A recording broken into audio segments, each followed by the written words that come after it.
Good morning, everybody. Welcome back to Apostate Weekly. I'm your host, James. And I'm Ryan. And this week, we've got some perverted news coming your way. I guess it's the best way I could say it because the article says it's a pervert JW. So we'll get into that. Indeed. We got another story coming out of Norway about the new updates that the Jehovah's Witnesses made as a result of Norway taking away their religious status. Oh, interesting.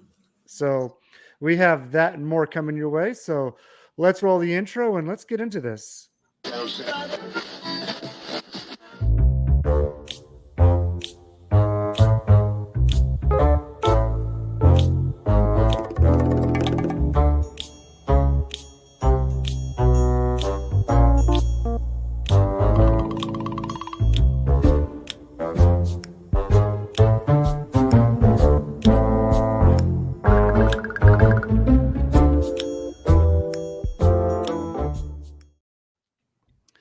All right.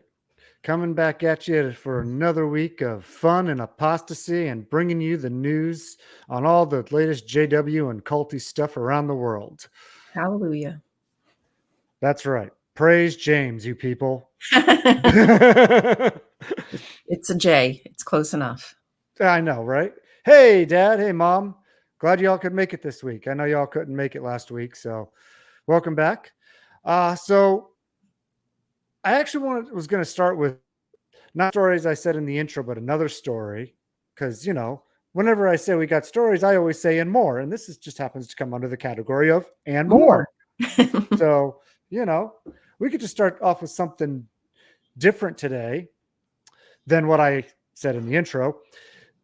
This one comes out of Florida, and this is not Jehovah's Witness related. This is actually more of a political story, but you'll see why I'm talking about it here, because just these people have the audacity of doing this kind of stuff. So let me share this with you here, and then I'm going to go over and make it bigger so we can see it here. This is from Hemant Mehta on X. And if anybody doesn't know who Hemant Mehta is, he is the friendly atheist, and he has a podcast and YouTube and very good content for y'all to go check out if you haven't seen him before.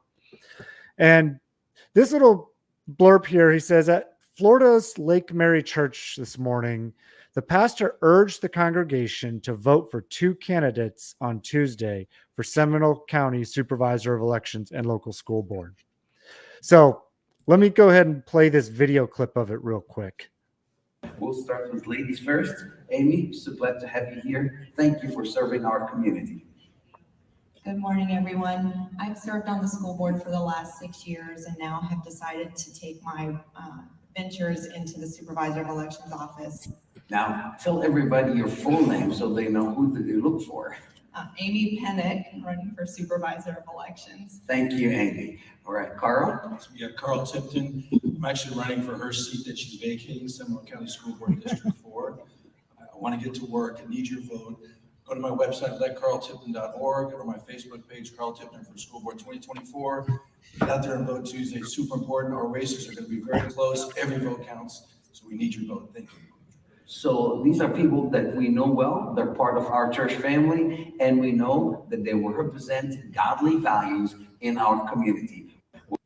Okay, so I played that clip because, they're supposed to be, churches are supposed to be 501c3 organizations, which means they're tax-exempt organizations. Under that tax exemption, they are not allowed to publicly endorse candidates in any political office. That is part of the rules and the law of that tax exemption. Right. So when churches are doing this, they are just saying, screw the law, screw whatever the tax exempt status is. It doesn't matter. We're still going to push our agenda and tell you who you should be voting for. And we're going to give you the candidates up on our stage and give you their names. So go to your voting booths and vote for these people in front of you. Like, the audacity they have of doing that is just mind-boggling. I don't understand how they're not held accountable. It is confusing, and I'm curious about that. Now, there was a thing going around on Facebook recently where they were and Facebook and TikTok, where remember how the Heritage Foundation is also a 501c3 and they are also endorsing political candidates as well. Mhm. So somebody posted on to TikTok that there's a form you can go and fill out for the IRS to file a dispute, a claim against them, saying, hey, Mhm. this organization is breaking their tax exempt status. This is the reasons why you should look into this, et cetera, et cetera. You know, and a lot of people did it for the Heritage Foundation. But I think with things like this in the community, you know, we all should try to find out who's doing these in our community. I know we don't all have the time to, and I get that, but if we can, and then go find that form and file these papers against them to have their tax status removed. And I promise if enough people keep standing up and doing it, they're going to have to start taking notice of it and start doing something. Even if they don't initially, they will have to over time with an overwhelming amount of complaints. Absolutely. It's a matter of people, like you said, taking the time to fill out the paperwork. Yes. It has to be worth it to us to do the work. Oh, yeah, absolutely. You know, and like my dad says here, this is the reason all religions need to be paying taxes. Exactly. They need to be paying taxes. If they're going to sit there and try to tell you who to vote for and have those Mhm. who to vote for on their stage at their churches, they absolutely need to be paying taxes 100%. Yeah, I agree. So, Dirty birdies, dirty birdies. yep. Dirty deeds, but they're not done dirt cheap. Yeah, the cost is very high. Yes, it is. And, you know, you got all these mega church pastors and everything that have their elaborate churches and they have their expensive homes and planes and cars and clothes. You know, they're living high on the hog and not paying a dime in taxes. And if you started taxing these churches in all the states in this country, you would have more than enough money to get rid of our country's deficit. I tell you what. But instead, it just goes to the elite. Yep. And they keep throwing those tax burdens on the middle and lower classes to pay more and more. Yep. And they've got people tricked into believing that's the way to do it. Yeah. Make everybody poor. Yeah. Let's keep you poor and keep the rich rich. And, oh, well, we got to keep them rich because, oh, they produce jobs or, no, we don't got to keep them rich because of that. If they've broken the laws or broken the rules, they should pay. Yes. All things being fair and equal, hold everybody accountable to the same laws, to the same standards. Exactly. All right. We'll go ahead and move on from that. What you got for us, Ryan? Oh, so our cousins, the LDS are I'd like to say our cousins, and they are embroiled in another lawsuit. So dissident plaintiffs can't speak for all members, LDS Church argues, in seeking to block a tithing lawsuit. So Utah-based Faith works to halt the sharing of evidence until a federal judge rules on an expected push to toss out the class action case. So if you were unaware, which I just found out myself, actually, I think this is like happening within the past couple months of this year, the church is defending itself against a class action lawsuit that they are being accused of misusing their tithing funds. And the church is trying to say that this is an attack on their First Amendment rights. And they're trying to dissuade the judge from seeing the case, and they're seeking to delay discovery because they feel like their rights are being infringed upon. Of course, Doesn't right? this sound familiar? Yeah. Especially with the witnesses in New Zealand recently trying to get their reports blocked and not released to the public on them.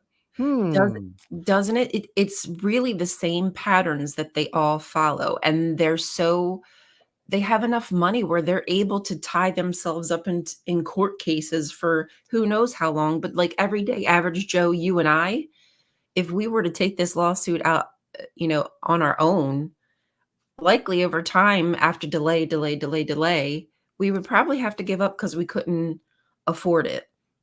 So this lawsuit is actually from a few different states. Let me see. Does it tell me which states it is? It actually says, and I think it's like from 4 different states. I'm sorry, it's in here somewhere. But they're investment arms. So the LDS Church has an investment arm called Ensign Peak Advisors. And their members are saying that they were misled about where the tithing funds are going to, because they thought the donations were for charitable causes. And then they find out that this is a multi-billion slush fund. They're using this money for investments to build malls and office buildings, like all kind of things. And so the money isn't going back into the members of the church. Now, one of the other things that the church is trying to say is that former members don't have a right to represent the whole. So they're saying, well, you're no longer a member of the church, so why should you be able to represent the members? Which I think is unfair, because while they were members and while they were tithing, they were misled. So regardless of where they stand now, they were abused, they were taken advantage of, their money was used improperly, it didn't go to where they thought it was going.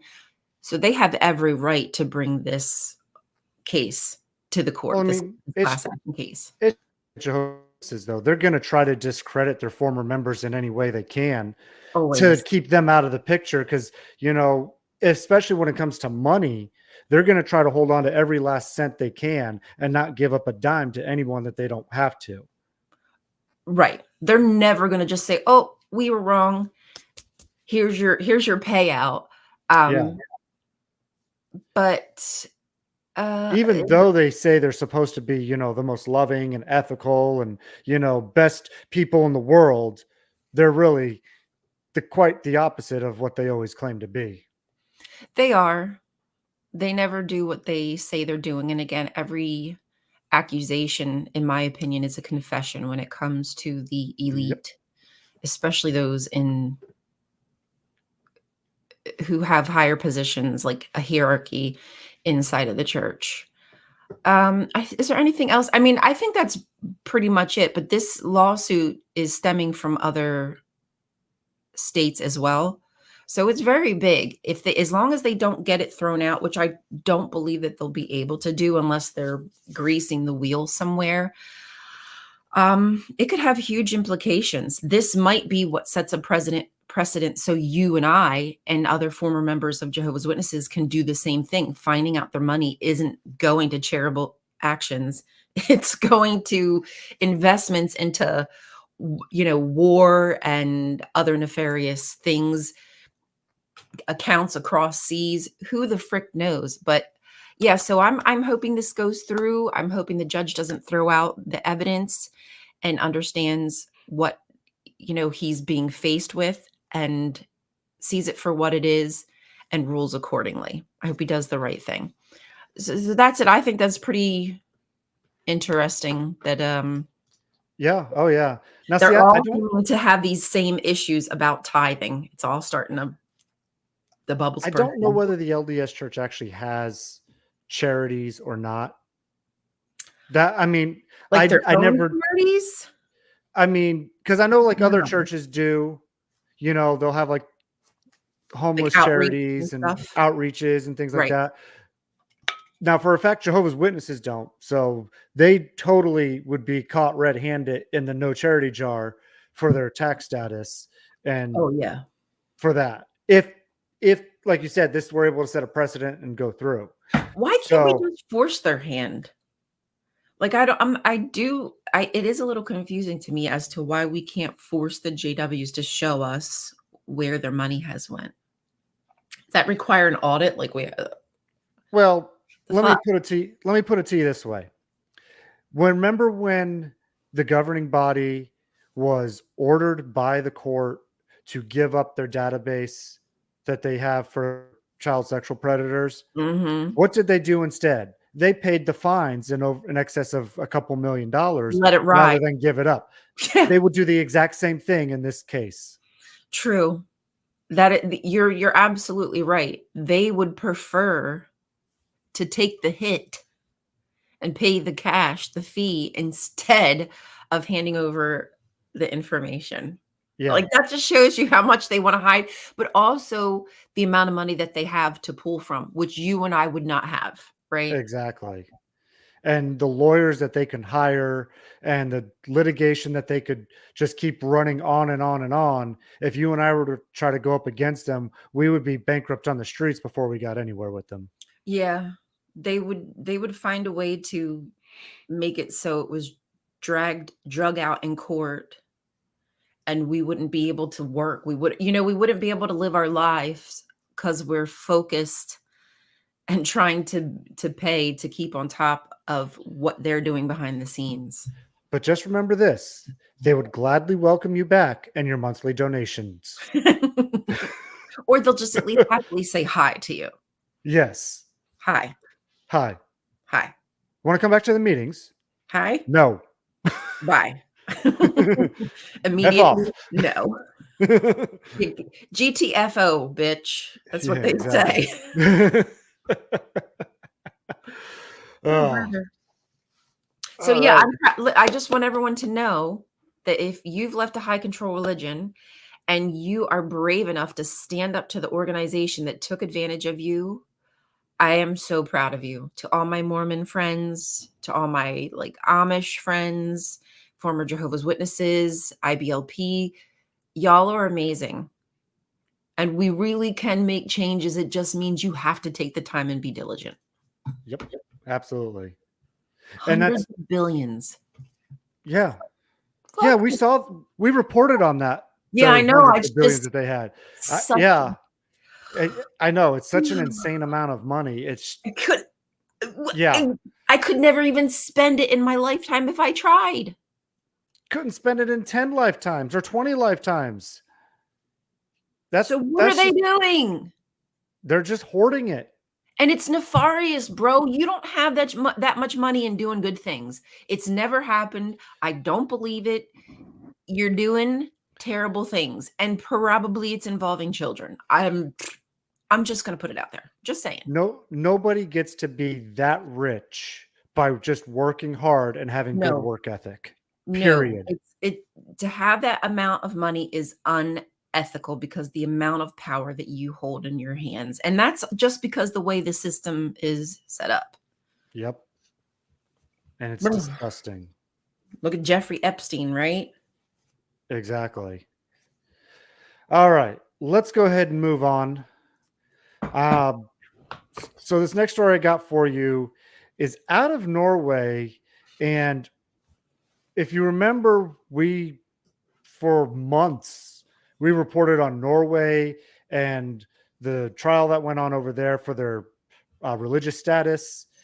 And because of the ruling that was made, the governing body made some changes to their policies when it comes to shunning, when it comes to their dress code and all that.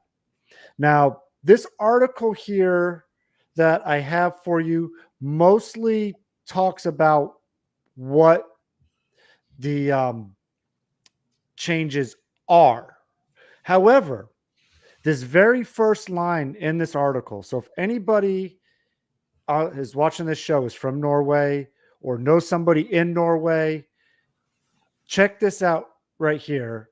It says the very first line, are you a former member of Jehovah's Witnesses who has experienced being contacted by Jehovah's Witnesses after the new measures? Then Extra Bladette would like to hear from you. Contact the journalist here. Amazing.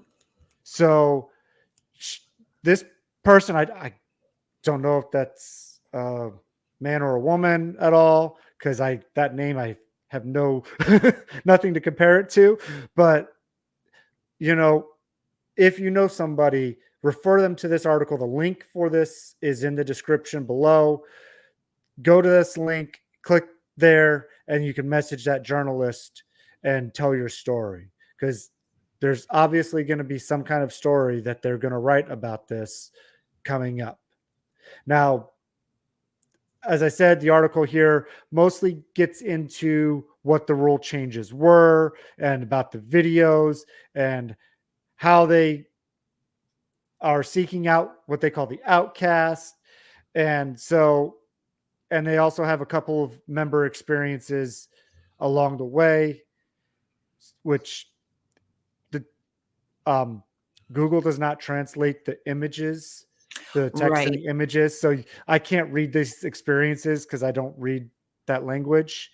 You'd probably be if anybody really wanted to read it, you could probably take a picture and then upload it to GPT if you truly wanted to know what it said.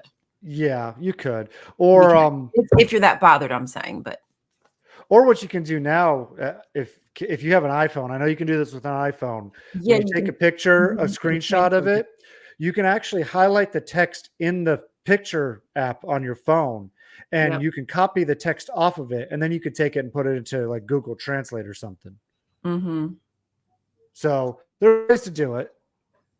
And I think there's even even Google on your phone, if you just hover over the picture, I think it also will translate too, because I know a lot of friends in Palestine who are doing that, like for English and stuff, like, and back and forth, like trying to communicate with each other. So I think you can do it that way as well. Not that anyone has to, but if you're interested, it's available. Exactly. But anyways, I thought that was a neat little story right there. Not just because of the Norway changed their rules, but this is creating a fallout of things that the organization did not expect. They did not expect a journalist to pick this up and start reporting on this. And now with this, the witnesses are going to start to see what effect this trial in Norway really had and why the governing body changed their rules, not just because they changed it from their bullshit excuses that they gave them on their videos and articles. This is the reason why. Yep. And that's the disappointing part, is they're never forward and honest and upfront with their members about why any changes are happening. You're just going to get some bullcrap explanation. Jehovah has moved their hearts, when really their pocket has moved their hearts. Yes. So that's that story. And I believe you had the same last story as I did. Oh yeah, the child groomer one. Yeah. Oh yeah. Did we report on this when it first happened? No, I don't remember reporting on this one. No. Okay, I wasn't sure. It didn't ring any bells with me. Okay. I don't remember. Like, honestly, after a couple months, I forget what we've reported on because it's so much stuff, unless it's a really big case. But a child groomer who is a Jehovah's Witness or former, not really sure, was let out of prison, and she groomed a 14-year-old. And then at the age of, I believe, 16, so she groomed him for a couple years. She was 26. Yeah, she was older, and he was a child. And he was a child. She started grooming him when he was 14, and the article says that at 16 is when they started having sex. Mm-hmm. So she's in her 20s. An adult woman grooms a child, and like, he feels so guilty. He's tore up from it. I mean, he's a Jehovah's Witness child. I mean, I don't know that he's baptized, but he's a Jehovah's Witness child. So he has that mentality that this type of behavior is wrong. But obviously, as a human being, it's natural to want to have sex or to have, these experiences. But at his age, he doesn't have the ability to say yes or no. So as the adult, she should know better, but she intentionally was doing this to the child. But then they were in a relationship too. She coerced him into, no, it's okay. She coerced him into a relationship, man. Oh yeah. And her behavior with him was just such an abusive and narcissistic way of going about it, because she would do the whole, I'm giving you my love and affection, and then I'm pulling it away, making you feel guilty about it, and you're going Mm. to feel like shit. But then I'm going to give you love again if you do what I want you to do. It was that kind of relationship. So he was never able to really do right by her and her standards, you know, because like you said, we said earlier, he didn't have a choice, but even when he tried, he couldn't do anything about it No. because of the emotional and mental manipulation she put upon him all the while doing this to him. Narcissistic, abusive, hot and cold behavior. And I don't know if y'all in the audience have ever been in one of those relationships where you get love bombed. Obviously you've been to a kingdom hall, so you've been love bombed. But if that's not ever happened in your personal life, that is what these people do to victimize you. They bring you in, they make you feel special, like you're important. And then they start to do that whole pull away, drop you like a hot potato. You feel empty, open, vulnerable. You miss your friend. You're begging, pleading, doing whatever it takes. And this poor like child is unsure of what is even happening to him because of his age. And I feel so terrible for him. And then get this. This is what really gets me right here, because cults and narcissistic people really prey upon vulnerable people when they're having hard times in their life. And this was the kid. He said, she entered my life as my family home was being torn apart. I was extremely vulnerable and lonely. And even though Pamela's messages felt unusual, the attention was appealing. The texting was intense from day one, and quickly it was constant back and forth text from morning until evening. Damn. She positioned herself in his life as some kind of like a place of refuge from what he was going through, right? A place of Yes. peace and love, and somebody's understanding you while your world is in like this tumultuous upheaval. And meanwhile, she's only love bombing him just so she can pull the rug out from under him. Mm-hmm.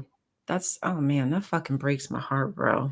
And see what really gets me about this story too is most of the time when we talk about child predators, most of the time it's men. This is just one of those rare instances where it's a woman who's a child predator. Women do it too. Everybody I is capable. Everyone is Yes. capable, right? And that's what we have to keep in mind. If a child tells you that something is going on, please listen to them and talk to them and get them help. Yes, absolutely. You know, one of the things I remember doing with my children as they grew up is from a young age, you know, of course, I would try to keep it as age appropriate of a conversation with them as I could, but would talk to them about people touching them or, you know, where they shouldn't or saying things that they shouldn't. And I always told them from the very beginning, I said, if you come home and tell me this, I will believe you. Love I that. wanted them to know that I would believe them if they ever had to say anything like that to me. And then also throughout their lives, what I would do is I would kind of check in with them. Hey, are you okay? I just want to make sure just have a quick conversation. Has anybody touched you or done anything inappropriate that they shouldn't have? You know, if so, now's a good time to tell me. You're in a safe place. Remember, they will be in trouble. You will not be if you tell me this. You Yeah. know? You have to give them the feeling of trust that they Yes. can come to you and you're not going to berate them and make them feel bad for honestly being taken advantage of. Mhm. If I was 16 and an adult did something like that's completely Yeah. yeah. And unfortunately there'd be some parents who would Jehovah's Witness parents, if they found out, they think that you were to blame and it's all your fault. And actually, I'm proud of myself for that one because I was still a Jehovah's Witness when I was telling my kids that. Thank goodness you had some common sense. Well, it's funny though, because when, of course, for those who know my story, my wife was abused as a child. And after we first got married, she was actually called by elders in her previous congregation to be a second witness to an accusation that had come to them. Wow. So because I was married to her, I got to go with her and sit in on that elders meeting with them and see firsthand how the elders actually handled it. Right now, at the time I was 21 and I didn't know jack shit about the problems or anything. And at the time I thought, okay, they were doing what they were supposed to be doing and I didn't know any better. Mm-hmm. Fast forward several years though, when my wife was pregnant with our daughter, which was our first child, I remember telling her that I said, if anybody ever touches our child, and this is because I had been to that elders meeting, I said, if anybody ever touches our child, I said, here's what I'm going to do. First thing I'm going to do is I'm going to go beat the living shit out of that person who touched my child. And then I'm going to call the cops. I am not involving the elders in that at all. Even as an indoctrinated witness, I knew I did not want to involve the elders in shit like that. Why is it their business? It's not. Look, if something happened to my child, I'm just going to tell you this. I only want trustworthy people to know what happened. It is such a, not embarrassing, like that's not the word because it's not fair. You know what I'm saying? But I'm sure it does feel like you feel humiliated, but it's not, it's nothing to do with your fault. So sometimes that word might sound like the wrong word, but I would not want men who generally think that things are the fault of the child or the woman or the victim, let's just say that. Why would I want anyone to tell them, or why would I want them to be involved? No. They Yeah. have no training. There's no, and especially considering like we've had these conversations that now they're making ministerial servants out of teenage boys. And Exactly. so basically you can be an elder after getting out of high school. Well, I No. mean, even though I was never an elder myself, my dad was, Mm. and I knew that they never had any training for these kinds of things anyways. So thank you, Mom. Thank you. And why would I want to put my child's physical and mental states in hands of people who aren't trained how to properly handle that or conduct themselves with that? No. So I don't even know that I have the proper training, James. You know what I'm saying? I could at least be compassionate. Start there. Have yeah, compassion, have empathy, sympathize with the victim. That's not something that elders are trained to do. They're only trained to see who's right, who's wrong, where's the black and white, where's the divide, and a judgment has to be made. well, see, at the very least, though, what we have besides the empathy is we also had the capacity to not blame our children for what the perpetrator did to them. You know what I mean? Yeah, We're not that's going to sit a there and part of blame it. them.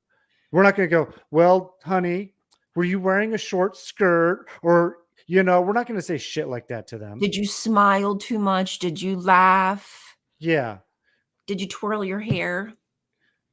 Yeah. I mean, those kinds of questions and things are just absolutely disgusting. And that was really because of that situation with my wife and all that. And, yes, I said that to my wife and I really meant it. And I still mean it to this day with my children, no matter what, even if they're grown adults living outside the home, I Yeah. still mean it. I'm going to go hunt that bastard down. But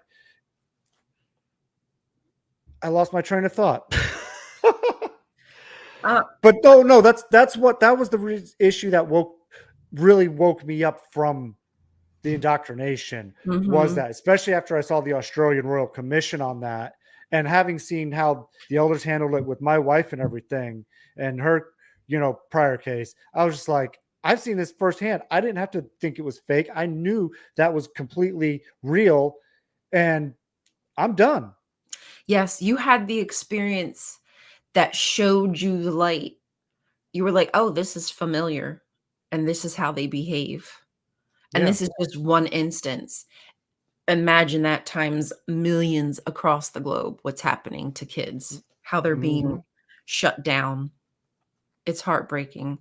It is. I hope that boy gets the help that, he needs. I feel really bad for him and all others just like him. Yeah.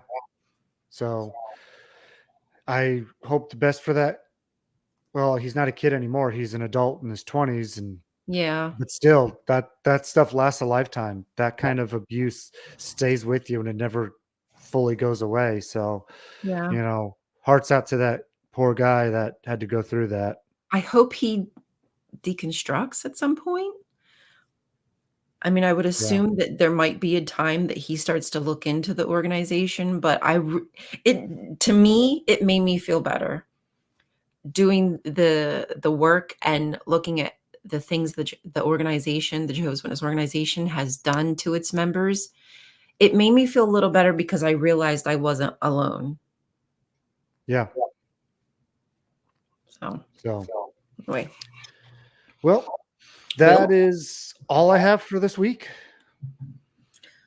I think that's all I've got myself. Yeah. So Yeah.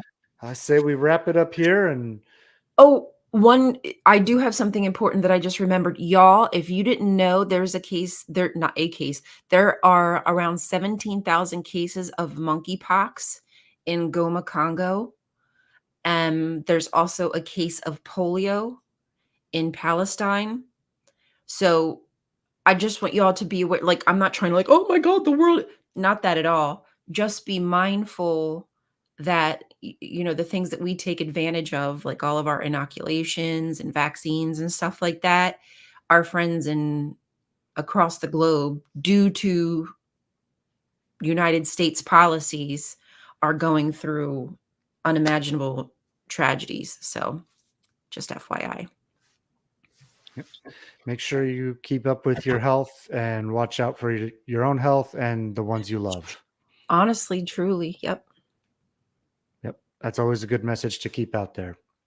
Mm. So, with that being said, we're going to go ahead and wrap this show up.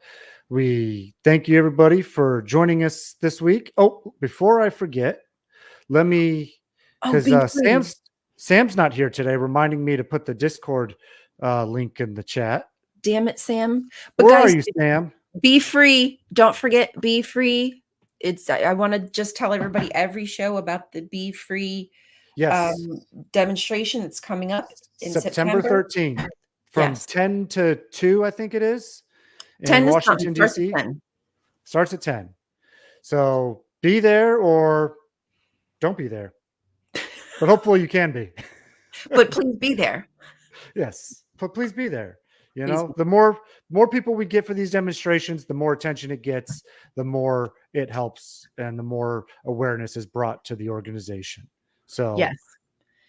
There it is. Be that's free. You can find the information right there. Easy to read through. You can I made a donation. They fixed after I said that their coffee thing wasn't working. I checked it yesterday, and now their buy me a coffee is working. awesome. So Awesome. So go there and check that out. And if you can't go, please contribute. And if you can't contribute, please spread the word on social media to help spread the message. So just do what you can. Anything that you can do to spread the message and help is helpful. So keep doing that. So, all right. With that being said, we will see you all next week. We love you all. Have a great week. And we'll be back with you Next every week. Wednesday. Apostate your way. Or my way. Or his way. It's Yahweh or the highway. Somebody's way. Or Jawway. James Way. James Way. That's the score. All right. Peace out, everybody.